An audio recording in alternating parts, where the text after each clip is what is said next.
उनसे एक बंदे ने पूछा कि कुणाल कामरा का कमेंट, उन्होंने बोला देखो धार्मिक आस्था को ठेस नहीं पहुंचाना चाहिए। Chandrashekhar Ravan, love you for this, love you.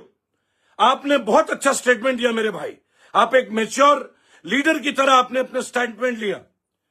Chandrashekhar Azad ने, भीम आर्मी वाले ने, उनका इंटरव्यू मैंने कल देखा, उन्होंने बोला कुणाल कामरा को याद रखना चाहिए था, ये कुणाल कामरा का मंच नहीं है और धार्मिक देवी देवताओं का सेंटिमेंट को हर्ट नहीं करना चाहिए।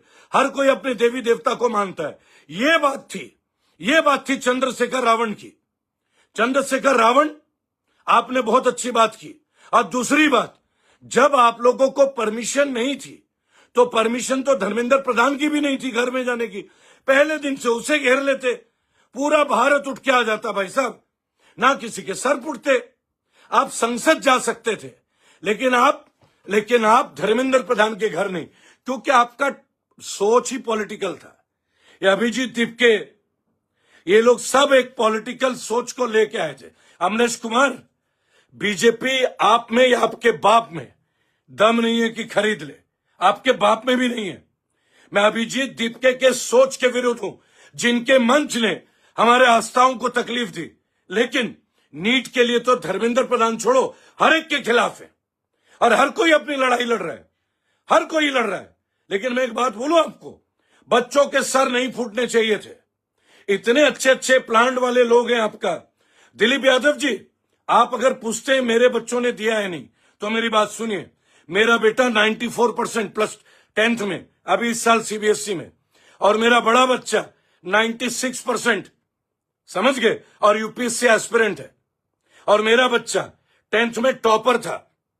तो आप मेरे बच्चों के बारे में मत पूछिए मेरे भाई, लेकिन फिर भी आपने पूछा तो आपको बता देना समझता हूं। दिलीप यादव जी, मेरा बच्चा 10th में टॉपर था अपने स्कूल का, समझ गए। कई सब्जेक्ट्स में तो 100 आउट ऑफ 100 थे और कभी उसका रिकॉर्ड गिरा नहीं, और स्कॉलरशिप में पढ़ा मेरा बड़ा बच्चा, मुझे उसकी फीस भरनी नहीं पड़ी, समझे। हम शिक्षा को पूजते हैं, हम हर भारतीय को पूजते हैं, लेकिन हम किसी धर्म का अनादर नहीं करते। प्रकाश चंद जी, हम विरोध में नहीं है। नीट का भला कैसे विरोध होगा? और धर्मेंद्र प्रधान का तो भरपूर विरोध। लेकिन ये जरूरी है क्या कि विजेता दहिया के साथ मेरे विचार मिल जाए? करोड़ों लोगों को प्रेमानंद महाराज पूजे जाते हैं, करोड़ों अरबों लोगों से। अगर विजेता दहिया का नहीं मिलता, कोई प्रॉब्लम नहीं है, अपनी अपनी आस्था। लेकिन इसका मतलब ये तो नहीं ना आप दूसरे के धर्म का उपहास उड़ाओ, इतनी सी बात है। और ये जो लोग गाली लिख रहे हैं,